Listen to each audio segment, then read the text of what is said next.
Hello. In 1919, huge audiences saw an American film report on the recent war with the Ottoman Empire on the Middle Eastern front and were thrilled by its star, a British officer in Arab clothes. This was T.E. Lawrence, soon known as Lawrence of Arabia, and he became famous, a boy's own figure, an exotic image of the British as they might want to see themselves, adventuring in the Orient, far from the brutal horrors of the Western Front.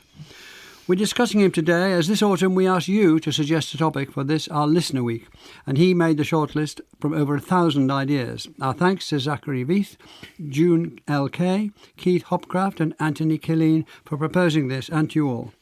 With me to discuss Lawrence of Arabia are Hussein Omar, lecturer in modern global history at University College Dublin, Katrina Pennell, Associate Professor of Modern History and Memory Studies at the University of Exeter, and Neil Faulkner, a Director of Military History Live and editor of the magazine Military History Matters. Neil Faulkner, what made T.E. Lawrence stand out as a boy? Well, I don't know that he necessarily stood out particularly from his contemporaries. I think he stands out for us when we look back at the biography, because there was a strange family situation which I think was crucial to understanding the role that he comes to play, and indeed the kind of biography that he has. Although he was brought up in a respectable upper middle class family in North Oxford, there was a family secret, which was that his father and his mother were not married, and so the 5 boys were illegitimate. And this, of course, is in the context of an English upper middle class before the First World War, which is very snobbish and very judgmental. So this was something that needed to be kept secret. And I think that he lived in fear of exposure. I think he also had a very difficult sexuality, which he was becoming aware of course, presumably when he was a teenager. And that leads to, I think, a retreat from that difficult reality, those difficult family circumstances, into a kind of romantic, medieval fantasy world. He becomes obsessed with the Middle Ages, obsessed with Arthurian heroes and Crusader knights. That becomes his subject at university. He becomes a romantic in the kind of William Morris, pre-Raphaelite kind of sense. And I think that is an escape from this quite difficult family situation that he's in. He went to Oxford, he studied archaeology. Was he good at it? I think he probably went to Oxford University. He lived in Oxford, but he went to university, yes. Yes, he did. He lived in Oxford and he went to university there and became an archaeologist. He was trained in medieval history but becomes an archaeologist and then gets shoehorned into his first job after graduation by his academic mentors, which is to work as what we would nowadays call a deputy director on a big excavation in the Middle East. And that's because he's already got Middle Eastern experience, because his undergraduate dissertation had taken him to the Middle East, where he did his dissertation on Crusader castles, and he'd done primary research there in the Middle East. Was he good? I think probably by the standards of the time, because they did things in a certain way in that period, and he was probably as good as anybody else at that time. And his main job, interestingly, and crucially really for the role that he subsequently plays, was managing the Arab workforce, because that's how excavations were done in those days. You had a local workforce. He managed the Arab workforce, and that meant that by the time of the First World War, he was pretty well fluent in Arabic and very, very knowledgeable about the Middle East. Did he take to the Arabic community the first time he went there? He seems to have been passionate about it. Was it a sudden falling for it, or did it grow? I think it arises out of his romanticism. I think this escape into a kind of Middle Ages that, of course, never really existed. I mean, it's an imagined Middle Ages, and I think the Crusaders, bold, noble, all of that flawless, kind of, winning, exactly, all of that kind of thing. And I think he almost sees a kind of reincarnation of people like that, particularly in the Bedouin of the desert. And why particularly the Bedouin? I think because, well, I mean, if we're going to see it through his eyes, if we're going to use his terms, I mean, he talks about the desert being clean and the people of the desert being uncontaminated, uncorrupted. He uses those kinds of words, which, of course, is an Orientalist, as we would see it now, an Orientalist perspective on the people of the Middle East, but in particular on the people of the Middle East who are seen to be least affected by modernity, which in a sense he's trying to escape from. Thank you very much. Katrina, what was the state of the Ottoman Empire? That's a big player in this story. Enormous empire, hundreds of years. Let's get there in the middle of the First World War. OK, so I would describe the Ottoman Empire on the eve of the First World War as vulnerable, but I think we have to be careful to avoid describing it in some sort of form of inevitable decline. Certainly the term sick man of Europe had been used from the mid-19th century onwards, but I think it's worth bearing in mind that this was a term that came from the great European powers themselves, and it served a particular agenda of the great European powers. As you say, this was a massive empire. It existed for the best part of 600 years. It had a huge territorial expanse at its height. It had got far into Central Europe as Vienna. It had around 30 million subjects from many different faiths and ethnicities. The traditional historiography goes that by the late 1600s, the Ottoman Empire is in decline. But more recent scholarship highlights that actually what it was going through was a series of crises that led to reform and adaptation. By the 18th and 19th centuries, the Ottoman Empire had suffered a series of very serious military defeats, and it was very aware that militarily it was lagging behind some of the other major European powers, the Habsburg Empire and the Russian Empire in particular. And this triggered perhaps one of the most important series of reform periods for the empire, the Tanzimat reforms, which led to a very powerful, centralised and organised state entity coming out of Constantinople, now known as Istanbul. But so I would say on the eve of the First World War, the society and the economy was in some ways quite vibrant. There was certainly more civic engagement, political participation, but this was all overshadowed by a very strong sense of threat, both from within the empire itself, from minority groups, particularly in the provinces, who were becoming frustrated with rule from Constantinople and were thinking about ways that they could subvert imperial power. Which minority groups in particular? Well, I'm thinking in particular of those in the Arab Peninsula, the families obviously of Sharif Hussein, but also Ibn Saud and the Al Rashid family. But there was also significant external threat, and that's from the great European powers themselves, who are thinking about how they can maximise Ottoman weakness to their own advantage.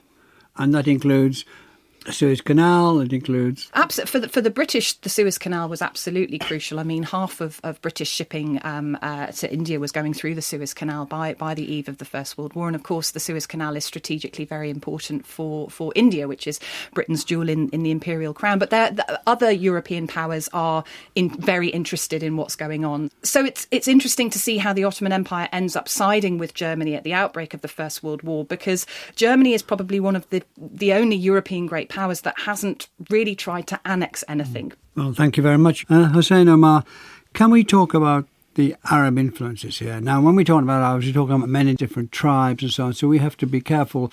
Let's start with Sharif Hussein. Who was he? What did he want? Why is he important? So in 1916, at the time of the Arab Revolt, Sharif Hussein is a 63-year-old man. Sharif is not his name, it's his title. It's the title given to the descendants of the Prophet in the Ottoman Empire.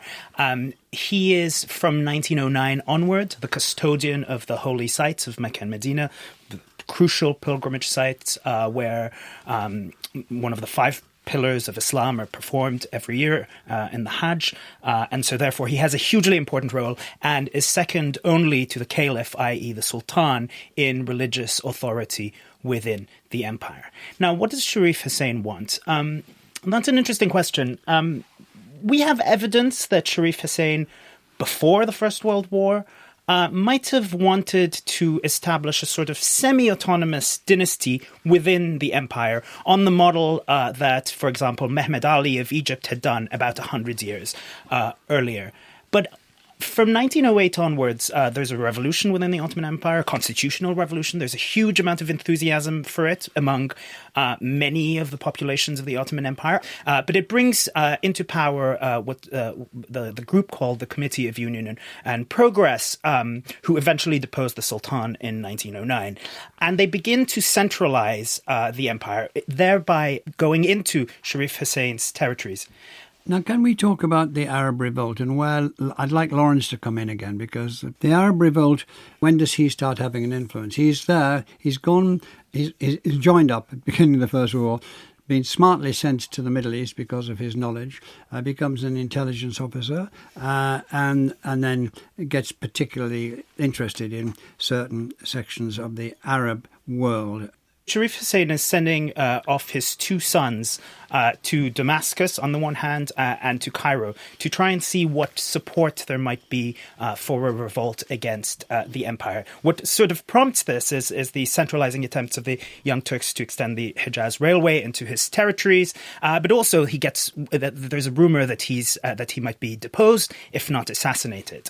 And so he sends each one, his two sons, Faisal and Abdullah. Abdullah goes to Cairo to sound out the British officials in Cairo over whether they might potentially support his revolt. And his son Faisal goes to Damascus to talk to some of the secret societies that had sprung up. So the revolt is starting in 1916. Lawrence is there as an intelligent agent. We know he's very sympathetic, understanding of certain parts of the Arab culture and the Arab world. Let's start him in action. What does he do? Why is he sent to where he's sent and by whom? Well, he's sent there because he is an Arabist by the time. Sent to Cairo, initially to Cairo, because he's an Arabist, and they need specialists in the Middle East, obviously, once the Ottoman Empire comes into the war on the same side as Imperial Germany, and there's a threat to the Suez Canal, which we referred to earlier. But Lawrence, for 2 years, he's an intelligence officer in Cairo. He's doing a desk job. The revolt breaks out in June 1916, and Lawrence is not involved until October 1916, when he goes for the first time to Arabia. So he sets foot in Arabia literally for the first time in October 1916. And it's a fact-finding mission, really, because the revolt is hanging by a thread at that moment in time. And what the British want to know, really, is what ought we to do to bolster this revolt, which they see as being quite useful because it ties down Ottoman military strength. And it's on that occasion that Lawrence meets the field commanders. I don't think he meets Hussein on that occasion, but he meets the field commanders, who are Hussein's sons, particularly Faisal and Abdullah, as Hussein has referred to them. He's impressed by Faisal and reports back to his superiors that Faisal is a man who's worth investing in. And then he goes back on a second occasion, December 1916, and it's on that second occasion that a strong relationship forms between Faisal and Lawrence, and Faisal requests of the British that they attach Lawrence to him permanently as a liaison officer. That's rather unusual. How did he get it through?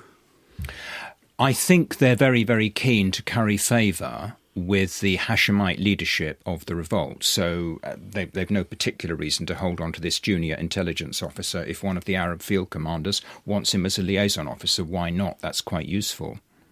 And what does Lawrence think he's doing by being attached to Faisal? What does he see his function is? Well, this, of course, is hugely controversial. Great. And yeah, I know. People argue argue endlessly about Lawrence's motivation and Lawrence's role. And I think we have to distinguish the two things, really. I think, it's not, you can caricature Lawrence as a kind of agent of British imperialism. And, of course, the British are using him for their own purposes. But, of course, he's not really on message. And he's not on message, I think, because he's not a regular officer. He's not a conventional member of the upper middle class. He's a romantic. He's got this Orientalist view of the Arabs. I think it's true to say that Lawrence is genuinely, at some level, rooting for the Arabs. I would describe him as a liberal imperialist who imagines that in the framework provided by the British Empire and the Arab Revolt, some kind of Arab state might emerge at the end of the First World War. I think he's in it for that. He wants to help create a new nation state, really. Going along with that, Katrina, can I ask you, what would have been a good outcome for Sharif Hussein if the revolt had gone as he'd hoped? Well, I think essentially he had put a lot of store by the Hussein-McMahon correspondence, which was a set of letters that started in July 1915 between himself and Sir Henry McMahon, who was the British High Commissioner in Cairo at the time. Hussein had tried to get the attention of the British before the First World War, but it wasn't really until, I would say, Gallipoli, the landings at Gallipoli were appearing to be, quite disastrous, that the British then began to take seriously the idea of a Muslim ally who could act as some kind of counterweight to the Sultan Caliph, as Hussein has outlined. And so in this series of letters, it's about 10 letters, it goes back and forth in quite ambiguous terms about what it is that Hussein wants in return for the revolt. And effectively what Hussein wants is some kind of independent Arab kingdom. The precise geographical boundaries of that territory are not defined, and there are a number of moments in the correspondence when McMahon says, that's going to have to wait until after the war is over, and Hussein is accepting of that. And I think by the end of the correspondence, he's very aware that he's asking for more than he's necessarily going to get, but at the root of it, he understands that in return for mounting this revolt and in return for putting his allegiances with the British, they are going to get some kind of territory in return. So it's very important for this programme. He thought that that he was helping the British and they would give him a great deal of what he wanted, what he wanted in the end was to be the King of Arabia, but they would give him a great deal of that. Do you find that, Hussein Omar, do you find that a plausible supposition on his part? Absolutely. What happens is he's unsure what kind of kingdom he wants to begin with. So is it going to be limited to the Hejaz, i.e. the province of northwest Arabia that his family has held this office in for a very long time? But when his son Faisal makes contact with the secret societies in Damascus, they draw up what's called the Damascus Protocol, which provides a kind of blueprint for a much more ambitious version of what that Arab kingdom might look like. And the assurances that he gets suggest that he will get the kingdom after the end of the war. And Lawrence holds that in his heart. This matters to Lawrence. This is something that he thinks he's fighting for. Is that right? I think that's probably right. I think that's right. And that governs a great deal of what he does, not only for the rest of the war, but sort of for the rest of his life in one way or another. Yes, absolutely. Yeah. Neil Faulkner. So he enters into this revolt, this British intelligence officer, a fairly low rank, as you said earlier on, but he's taken in by the brother Faisal, the cleverest brother he thinks, and they have a friendship. What does he do when the revolt starts? Well, I think initially he is indeed a liaison officer and an advisor in the background, and his role throughout is to be a kind of conduit, funneling gold, guns, munitions, supplies and so on to the Arab Revolt. He always has that role right up until the end. But it seems pretty clear to me that what is happening increasingly is that he is becoming actively a combatant, that he is involved in many of the guerrilla operations, some of which I think he's actually planning. And I think he has a loud voice in the inner councils of the Hashemite Arab leadership of the revolt when decisions are being taken about how to conduct it. Given that he was a junior officer, as you say, and given that he was thought to be working for the British, how did he have such a loud voice in those inner councils?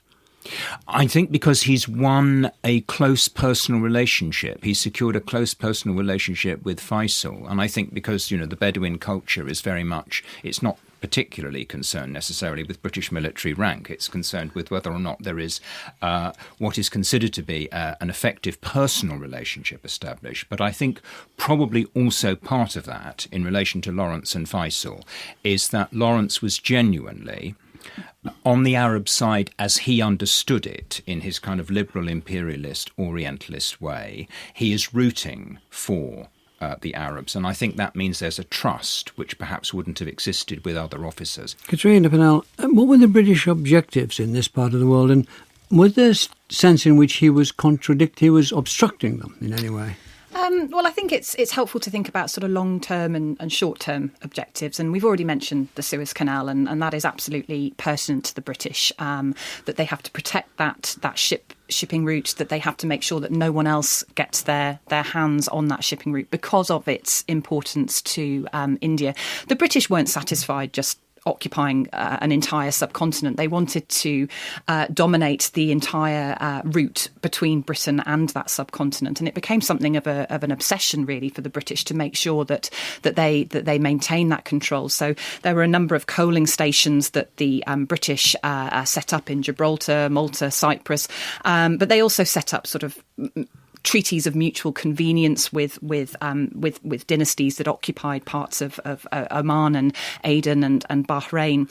With the outbreak of the war, the short-term objective was win the war. I mean, it's as simple as that. But there were a number of sort of sub-objectives within that. First of all, making sure that the British Navy had access to oil. In the years leading up to the outbreak of the First World War, the British Navy had been increasingly moving from coal to oil, and the British wanted to make sure that they protected the Anglo-Persian oil pipeline. So that's one of the reasons why, on the 6th of November 1914, British and Indian expeditionary forces landed in southern Iraq, in Basra, and then the mission sort of takes on a sort of life of its own and moves up the territory. Was there any sense in which the British objectives were hindered by what Lawrence was doing in the Arab Revolt? Certainly the British government, by the time of the revolt in 1916, having experienced significant disasters in their campaign in that part of the world, and I'm thinking of not only the amphibious landings at Gallipoli that had ended in effectively a defeat and a retreat in early 1916, but also the siege of Kut al-Amara in the spring of 1916. The British, I think, were very inclined to winning the war effort in the Ottoman Empire through local means, that they had realised that an invading foreign army wasn't necessarily going to get them the objectives that they wanted. So in that sense, yes, I think it did tally, absolutely. One of the things we are told that he did was to help instigate or develop a guerrilla warfare. Is there any truth in that? Well, I think that is true. And how did that operate? Well, I think what he's doing is he's taking the way of war which is already established in the desert, which is not very, very different indeed from the kind of warfare that's being fought conventionally in the trenches in Europe. It's much more about ambush and hit and run and raiding and that kind of thing. And he's inflating that into a guerrilla insurgency, or certainly he's reinforcing those voices in the Arab High Command who take the view that what we need to do is to mount a guerrilla war, first and foremost against the railway line, the Hijaz Railway, which runs from Damascus down to Medina, and which is the key Ottoman-Turkish supply line east of the River Jordan. They've got a garrison of 10,000 men at Medina, and a series of pinprick attacks coming unexpectedly, hitting different places at different times, mean that huge numbers of Ottoman soldiers end up getting tied down trying to defend 800 miles of railway line from Damascus to Medina. Thank you very much.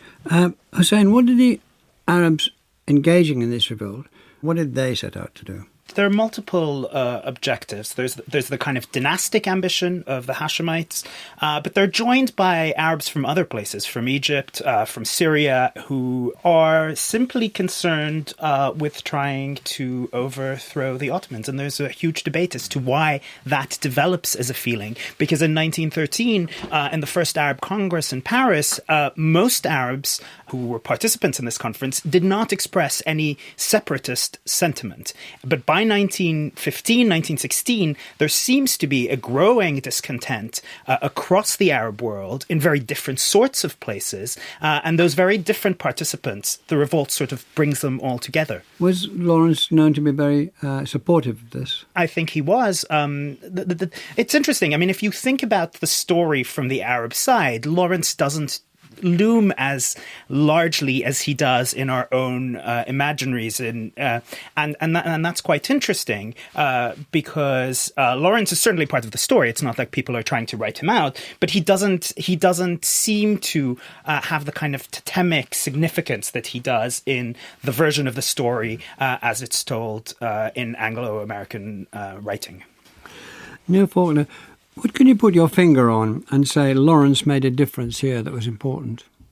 Well, there are probably different ways in which one could answer that, but I think one thing that is worth saying in response to that is what happens in relation to Aqaba, because Aqaba being?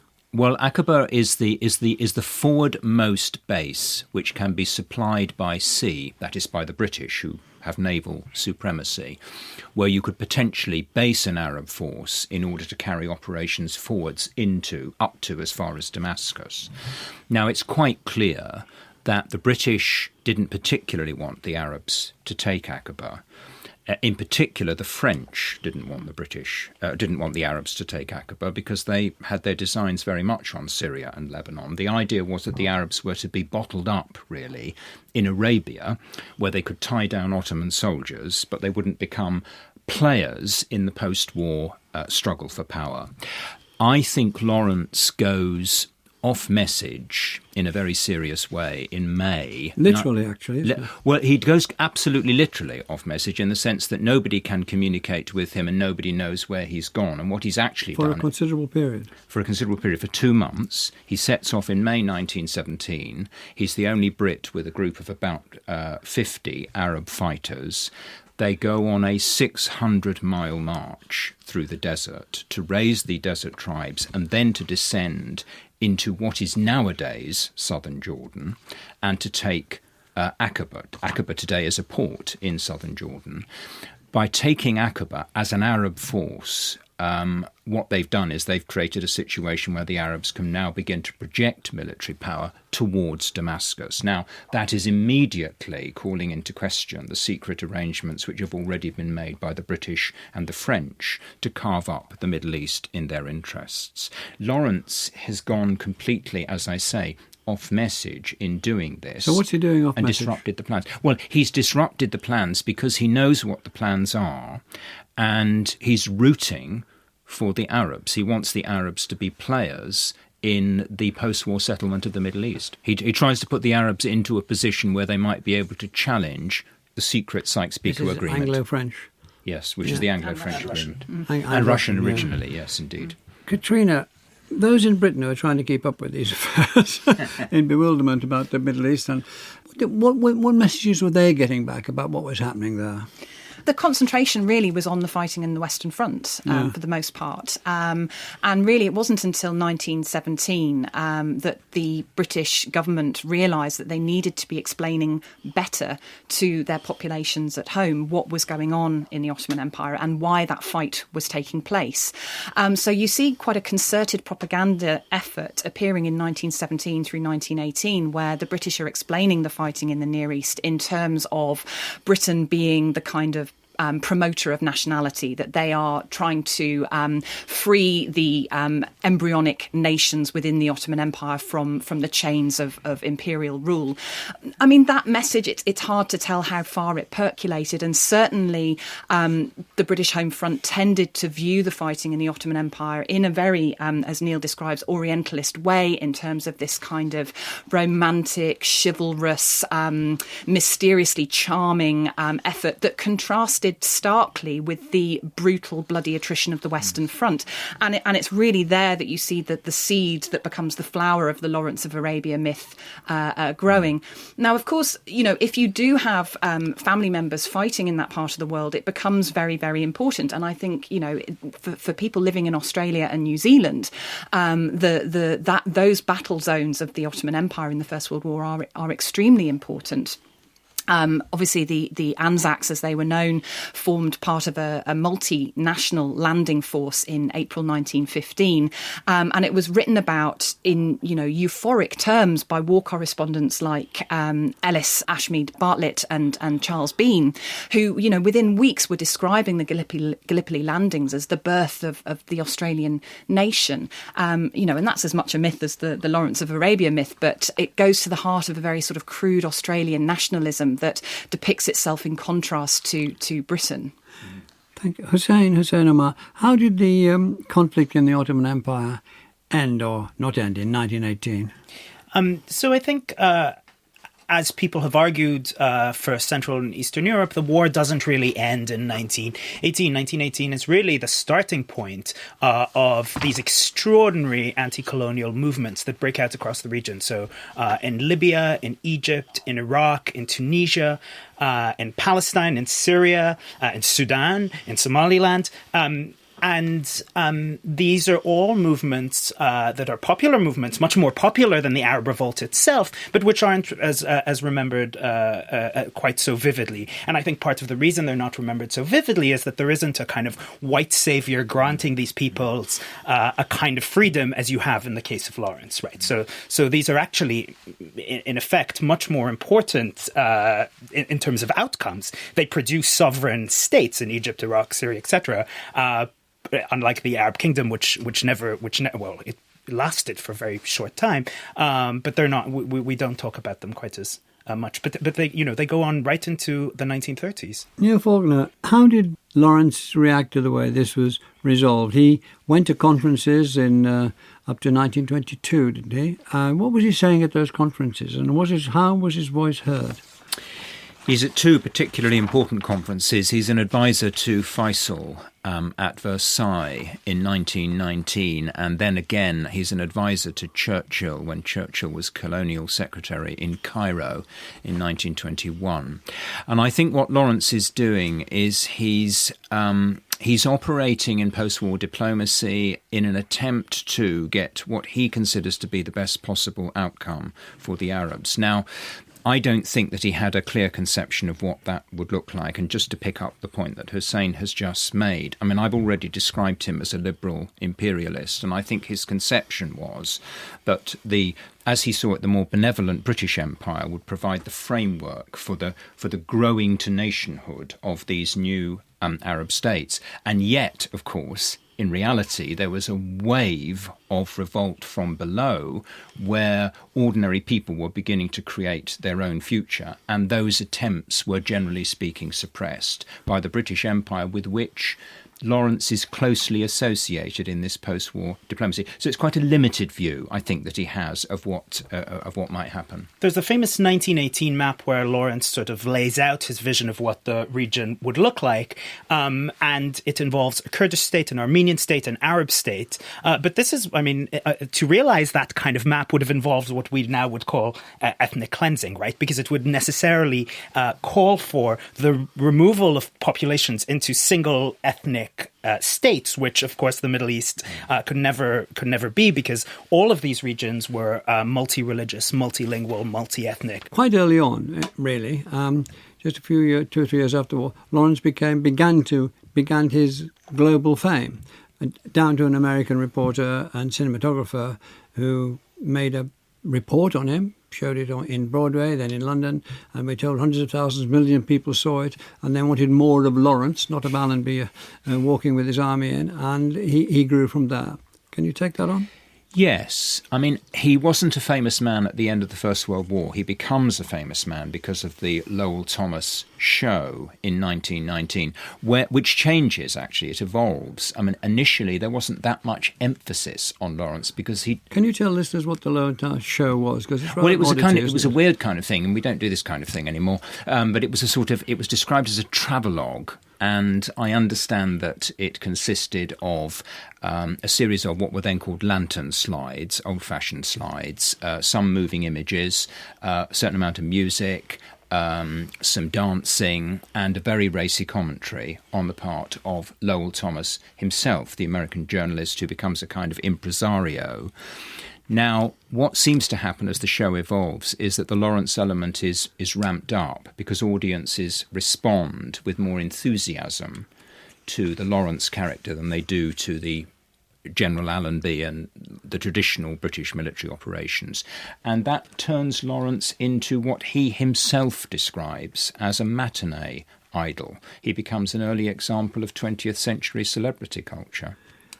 And then he moves away into this strange 15 years of being in the ranks in the RAF, in the tank regiment, back in the RAF. And one of you described as a slow mental breakdown. Seven Pillars of Wisdom came out. Is some people think great book, you think great book, and very accurate recording of reporting on what was happening there. Is there anything more anybody wants to say about those last years? Has he abandoned the Arab cause? Has that abandoned him? Where are we? Well, what I would say is that he's abandoned the attempt to make a difference in 1921-22 because he's got as far as he thinks he can with the Cairo conference. And I think at the same time as he's involved in that post-war diplomatic effort, he's suffering a kind of mental breakdown. And I think you can read that in the pages of Seven Pillars of Wisdom. And I see him as a kind of permanent convalescent after that. Is he breakdown because the British have betrayed the Arabs? Yes, I think so. I mean, there are many different factors. We now talk about post-traumatic stress disorder, but that's a kind of portmanteau term anyway. It covers many different things. But I think specifically in his case, he was riddled with guilt about what he saw as the betrayal of the Arabs by British and French imperialism. Hussein, what happened to the idea of an Arab kingdom? Sharif Hussein declares himself caliph when the Ottoman Empire is formally abolished and the caliphate is formally abolished in 1924. But by that point, he's already been abandoned by his British allies, who allow their other allies, the Ibn Sauds, to enter into Mecca and Medina and wrest it from the hands of Sharif Hussein, who dies in the early 30s in Transjordan, the newly established state of Transjordan, where his son Abdullah is now king. So it's a very sad story, but that's not really the end of the kind of dream of a united Arab kingdom. That lives on right into the 1960s with the establishment of the United Arab Republic under Nasser, which unites Egypt and Syria and attempts to unite more and more states. What's interesting is that the British conceive of the Arab kingdom as being primarily a religious entity. They understand it as a counterweight to the idea of the caliphate. But the appeal of the Arab kingdom to many Arabs, or to the Arab Republic subsequently, is precisely the opposite, that it's a secular republic that allows them to escape the caliphate as an institution. And that's why many non-Muslims become very early adherents to the idea of the Arab kingdom and continue to be very important within the ranks of Arab nationalism right into the 60s. Katrina, panel, do you think that the way that the land was divided up, lines drawn across a map, became an obstruction to unities which persists? I think it's quite simplistic to just look at where borders are drawn and to extrapolate from there, or a century's worth of problems. I think it's worth bearing in mind that there are several different iterations of the perceived future of the Arab lands of the Ottoman Empire as the war is unfolding. Neil's already mentioned the Sykes-Picot Agreement, which is often held up as the straw man of everything that is wrong with the Middle East today. And I think we have to be really careful there, because Sykes-Picot Agreement was drawn up but 2 years before the end of the war, and many things changed from that agreement to the final settlement, not least the fact that in Sykes-Picot, France was originally going to have significant portions of Iraq that then ended up under British control. And also, as we've mentioned already, Russia was part of Sykes-Picot and then drops out of the war and thus out of that agreement. I think it's worth bearing in mind that, all defeated parties in the First World War are subjected to some kind of reorganisation and dismemberment. The Ottoman Empire is not unique in that sense. What is interesting about the peace process in the Ottoman Empire is what a protracted affair it is. It starts in 1919, but it doesn't end until 1923 with the Treaty of Lausanne. On the whole, the European powers, I think, are able to draw the lines that most meet their interest and advantage, but there are moments where there is resistance to that. The 1920 Treaty of Sèvres is resisted by a Turkish nationalist movement led by Mustafa Kemal, who was obviously a key officer at Gallipoli, at Çanakkale, who is then able to expand the original Anatolian heartland that's outlined in the Treaty of Sèvres to the eventual Turkish Republic that we know today, that was defined in the Treaty of Lausanne. But the Europeans, I think, on the most part in the Arab lands, were able to draw the lines where they wanted them to be. Briefly. We should be careful about the lines drawn in the sand, because this often allows to talk about the Middle East as being made up of uniquely artificial states. And the idea of the artificial state has often been used to justify a lot of violence and repression within those states. So the RAF bombings in Iraq, etc. Faisal himself, when he becomes king of Iraq, talks about the Iraqi people needing to be made, but claiming that they're an artificial entity. But that's a political statement that allows a certain specific kind of government within those states, which is often very violent and repressive.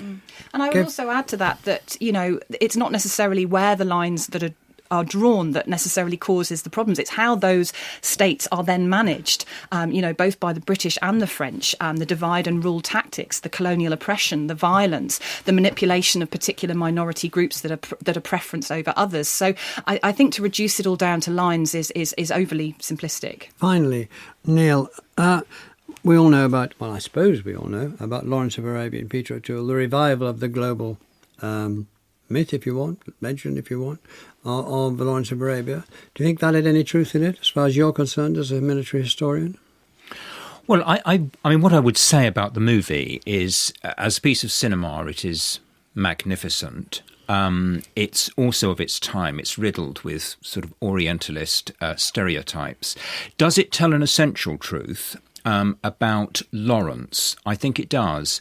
I think it's when I watch the film, it's almost like a Greek tragedy playing out, where this hero goes into an exotic location to do deeds of daring do, full of idealism and enthusiasm, and is slowly destroyed by the contradictions of war and wartime diplomacy and the betrayal of the people that he is fighting with. And in that sense, it works for me as a piece of drama in the old-fashioned Greek manner. So I think the film is great. Does it help us to understand the modern Middle East? No, not really. Well, you can't say better than that for the end of the programme. Thank you very much. Thank you, Katrina Pennell, Hussein Omar and Neil Faulkner. Next week, it's the history of coffee, from its origins in Ethiopia to the coffee houses of the 18th century and its link to slavery as it became a global commodity. Thank you very much for listening. And the In Our Time podcast gets some extra time now with a few minutes of bonus material from Melvyn and his guests. I think for me, what I find hard is that I've worked so hard to move away from just focusing on Lawrence. My sort of early introduction to this history in this part of the world as a British schoolchild was through those ideas of Lawrence of Arabia. And I feel like I've made a concerted effort to not understand that history through the prism of one white man. So, for me, that's really important. Why did you not want? I mean, I can understand why you didn't want, but will you tell listeners why you didn't want to? Because for me, it is everything that's problematic about the way that British people tell themselves stories about British imperial history. And it's, I think you used the term white colonial saviour. It's a rather romantic idea. It's this idea of chivalry, this idea of the mysterious East, which is just hugely, hugely problematic. Yes. I think we have a duty to tell a much more complex and varied and multi-perspective story than just the experience of one white man. I agree, but it isn't forbidden to tell the story of one person. I'm not saying it's forbidden, but for me, I find it more interesting to hear the stories of other people. Yes. I mean, I think it's worth doing in order to dismantle, right? I mean, because it's obviously speaking to a concern that people have, and so we should build on that concern to ask different sorts of questions and to redirect the way in which we think about this figure. From my perspective, he simply doesn't loom very largely in the Arab imaginary or in the Arabophone imaginary. But is that because he doesn't, or because they don't want him to? No, I think it's just because he doesn't, because actually the much more momentous events are happening outside the Arab Revolt. The Arab Revolt is very important, but also, I mean, the film is quite important. I mean, the later film is quite important, but it's seen as a kind of as something kind of exotic and distancing. It's not people don't watch it and see themselves in it. In Egypt, it's important because Omar Sharif is in it, and he is Egypt's greatest celebrity, and so that kind of has a different meaning. But it's not that people see themselves in the story when it's told in that way. And it's not. I don't think it's a question of denial. It's just that the more momentous events are happening elsewhere. Yeah, no, I go with that completely. I go with what both Katrina and Hussein are saying. And it seems to me that we need to separate out two things, which is that there is a cultural phenomenon, and it is the Lawrence of Arabia legend, and it's constantly evolving, and one investigates that with one set of, if you like, academic spectacles on, and there's a whole other issue which one examines with a different set of academic spectacles, which is the history of the Middle East since the time of the First World War. And the connection between the two is a very, very limited one. And I think probably the former, the legend, has not contributed to a high level of popular understanding of what's really gone on in the Middle East over the last century. So it's not terribly helpful in that sense. And we should separate out those two things, the cultural phenomenon and the real history of the Middle East.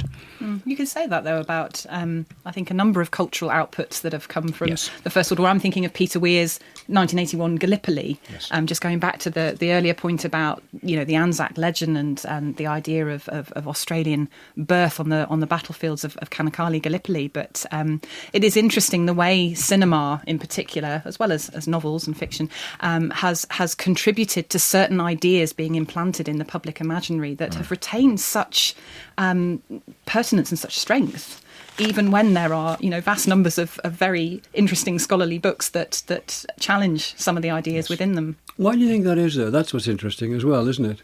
It's interesting that they have such sustaining strength. I mean, let's agree with everything you say. It isn't accurate. It didn't happen like that. It wasn't very significant, as you say.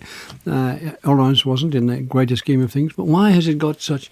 Is it just to do with the Brits wanting their own heroes and thinking, well, not just the British, is it? It's all over the place. No. I mean, I think at the heart of it is actually the claim that freedom in the colonial world comes from the colonizers, right? So that's something that people like to hear. It's a comfortable and story. there's a version of it that gets told with Woodrow Wilson, right? That the anti-colonial movements that happen in Egypt, Iraq, etc., are inspired by Wilson's words in the same way. And so those together have been very persistent, because then freedom is a gift to the colonized. But sorry. This is the white man on the white horse riding in and saving the natives. Yeah. And Hussein's work on those popular movements that were there in the Middle East in the sort of, the end of the First World War into the early 1920s, that is actually for most of the kind of general popular audience in the in the English-speaking world, that's hidden history. That's a history of Middle Eastern people in the region actually creating their own history rather than having it imposed upon them by people coming in from the outside. And as well, these cultural ideas often have sustaining power for as long as they serve a particular purpose, and I think in the case of the Lawrence myth, it's serving a particular purpose that makes colonial history palatable. It makes it comfortable. It makes it relatively easy to understand. I think in the case of Peter Weir's Gallipoli, it's serving a particular purpose about Australian conservative politics and relationship to the military that still has a sustaining power to this day. Is there no way in which... I mean, I'm interested in the individual against the rest, as it were. There's no way to balance it, is there? I think there is. I think, there are some fantastic examples of historical biography that allow the individual to be used as a prism through which more complex ideas and structures, in this context, about empire can be understood. Yeah. I think if we just obsess around the individual, though, without that additional context, that's when it becomes very reductive and limited. And it might be worth saying as well, I mean, it occurs to me that Lawrence is able to play quite a significant role in the revolt for the reasons that I've indicated, in a way that would not have been true in relation to any genuinely popular mass movement. Why is he able to play that role? He's able to play that role because this is a very reactionary social group, actually. These are tribal leaders from Arabia. They are not progressive in any sense at all. They are not the same as the middle-class nationalists in Damascus and Beirut and places like that. I mean, if Lawrence had been inserted into a real popular movement for self-emancipation, he couldn't have played the role that he does. So he's anomalous, partly because he is this weird romantic who identifies with a certain type of Arab, or what he imagines a certain type of Arab to be like. I think that's right. I mean, I'm a little bit more cautious about sort of saying some movements are more real than others, but it's certainly of a kind of scale that makes it possible for him to participate in that way. If you think about the hundreds of thousands of people that take to the streets in Egypt or Iraq within a few years of that, it's simply not a movement that can be controlled by any one individual. It doesn't have any top-down. I mean, there is no leadership. These are leaderless popular movements, and I think perhaps I wouldn't say necessarily that this one is reactionary, but it's definitely a movement with a leader and with a leadership, and it's a planned movement. Whereas these other uprisings, which are much larger, are quite spontaneous, actually. Well, thank you all very much indeed. Thank you. Here's the man. Does anyone want tea or coffee? Coffee? Cup of tea, please. Tea? Cup of tea would be very teas? nice. Coffee, please. Tea? Nothing? If we're doing coffee next week, I'd better start now. In Our Time with Melvyn Bragg is produced by Simon Tillotson.